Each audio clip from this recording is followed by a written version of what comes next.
It's Colonel Librarian here. Just a quick little books pickup video that from the weekend just gone. I just found a few books. Like to share them with you. I went into a random op shop while I was in the city in Melbourne, and they had a box on the table, and it just said vintage books, $2 each. And they had a bunch of CJ Cherry in there, so I just grabbed all of them. I think I have a couple of these, but I couldn't remember, so I got the Chronicles of Morgaine, which has the 3 books in there. What were they? They were Gate of Ivral, Well of Shurian, and Fires of Azeroth. So I got already have this one, but it's a different cover, so I wasn't sure if I had it or not. But I do already have that one. They had Hunter of Worlds,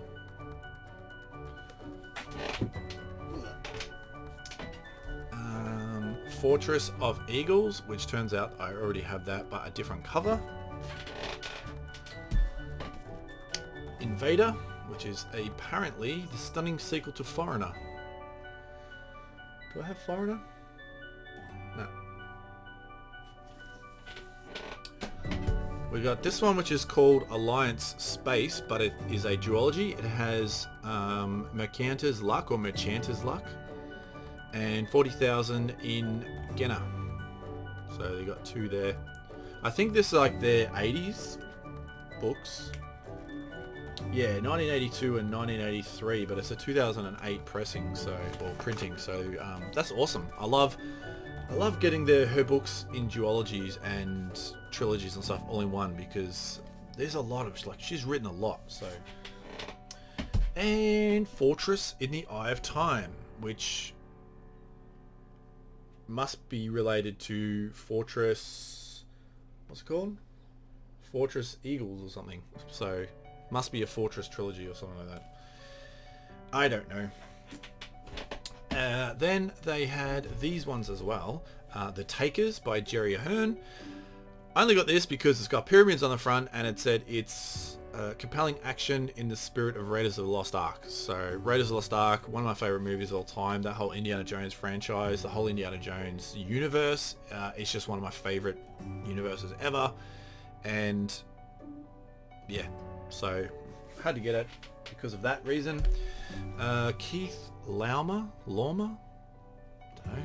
The Long Twilight. Isaac Asimov presents the Great Science Fiction Stories, number 17, edited by Isaac Asimov and Martin H. Greenberg. So this has got, it's from 1955, most of these stories, originally, which is cool. Fallen apart a little bit, but still quite readable. It has Frederick Pohl, Walter M. Miller Jr., James E. Gunn, which I found out that's not the James Gunn of Guardians of the Galaxy. James H. Schmitz, Theodore Sturgeon, Raymond E. Banks, Philip K. Dick, Eric Frank Russell, Charles Beaumont, Cordwainer Smith. This has got the Game of Rat and Dragon in it by Cordwainer Smith. I want to read that one. Arthur C. Clarke, Algis Budries, Paul Anderson, and Isaac Asimov. Cool. Might read that short story by Cordwainer. Although I do have a best of Cordwainer Smith book, so it's probably in there too. Robert Thurston, Q Colony, from the Memoirs of a Lost Planetary Explorer. Robert Thurston, doesn't sound familiar. It's an old ace science fiction. Hasn't even been read. There's no spine creases. From 1985. Cool. Q Colony. E. Doc Smith's classic Skylark series. The Skylark of Space. So there must be more in there, is there? Oh yeah, so you got Skylark 3, Skylark of Valerian, and Skylark Duquesne? Back. Oh, so this is the first. Oh, that's cool. The first novel in the Skylark series. At least it's the first one. Ah. Seems to be only 4 in the series. Cool. Oh well, happy with that. And Harry Harrison, the Stainless Steel Rat wants you. I'm sure I have all of his now. Of the Stainless Steel Rat books. Just lots of different covers. Lots of different covers of those. And then they also had, they're all $2 each, so no brainer. But they also had a couple of $3 books. This is called The Eclipse of the Century by Jan Mark. I got this one because it has point up here, and it could be like it's kind of fantasy, kind of like a death fantasy, supernatural type fantasy type thing. But I collect a lot of, I collect anything that has point on it, and especially point horror and point fantasy. I've got a lot of point horror and quite a bit of point fantasy, but certainly not as much as point horror. And yeah, it's kind of like adventure-y, sort of like looking for a hidden town or a town that nobody sort of knows of, but a guy, he hears about it when he on like death's bed or something. He has a near-death experience and hears about this secret town, so he's got to go there. I don't know, it seems really cool. And a Jim Butcher book, which I don't see these. I've been looking for the first one of the Dresden Files in the wild. I can't find it. It's called Stormfront, I think.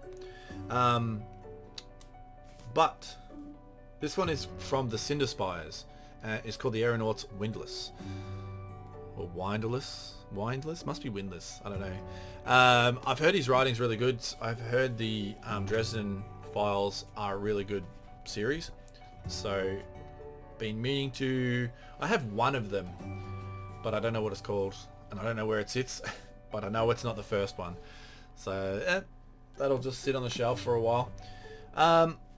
So yeah, that was pretty good. All I had found was these two, and I was on my way out of that store, and then I found that box full of those $2 vintage books, vintage sci-fi in that, so that was awesome.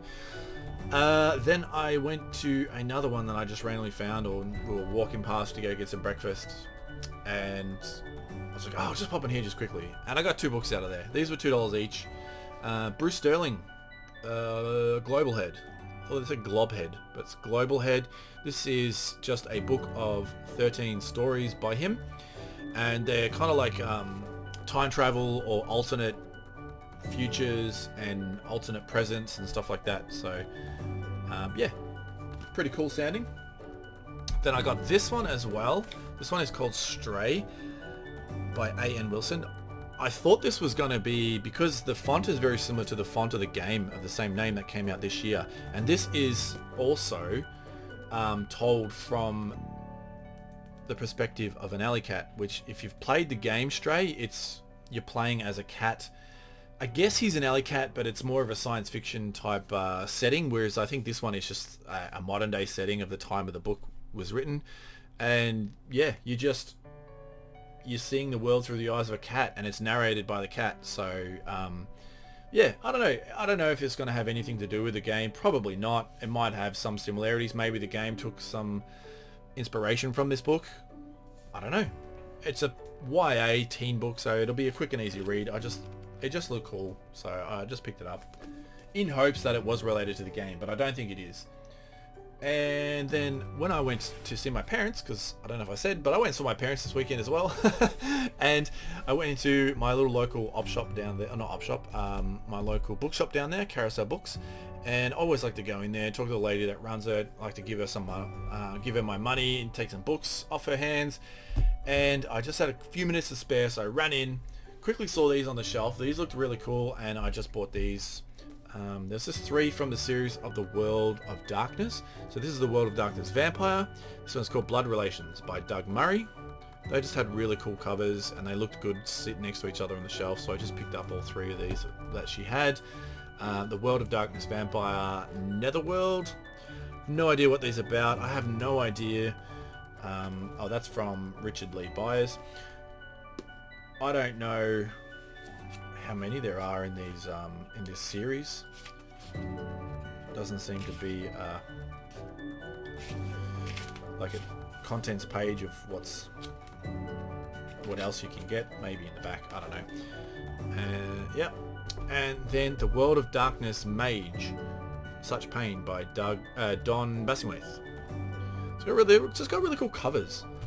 Like they're like comic-y, sort of graphic-y novel type covers. They're a little bit horror-esque. This one's a little bit sort of where are we?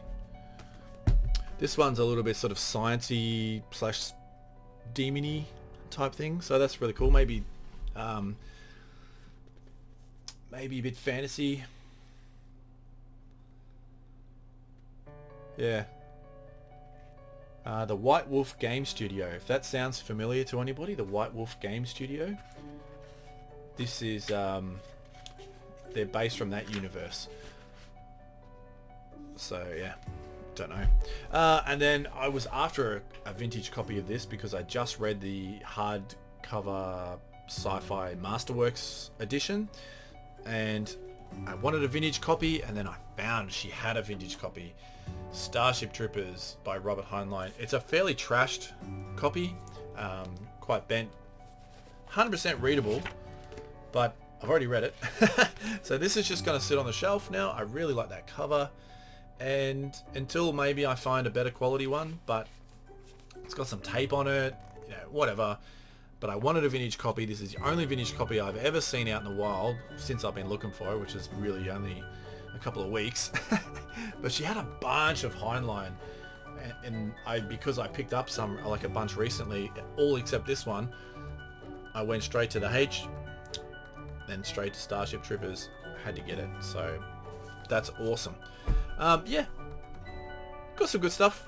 Not as large as my previous ones, which is, you know, they don't always have to be massive hauls, but I do like, you know, I like my massive hauls. But let me know what the standout is for you guys. This one for me is definitely the standout. I love me some Starship Troopers. Absolutely love this book. And I think now that I've read this and Ender's Game, I'm getting into my military sci-fi. Really, really loving this, which is actually makes a little bit of sense because it's why I like my Star Wars books, because those Star Wars books, they're military sci-fi. You break them down, it's all about military and in space, obviously. Especially since I just read the first two books in the latest released Thrawn trilogy, and that's just nothing but military espionage and stuff like that. So and then they're so good. But until the next one, guys, stay safe, stay happy, enjoy your books, whatever they may be, and also let me know what you're reading, because I like to know, and what you picked up, because I like to know that even more. But until the next one, stay safe.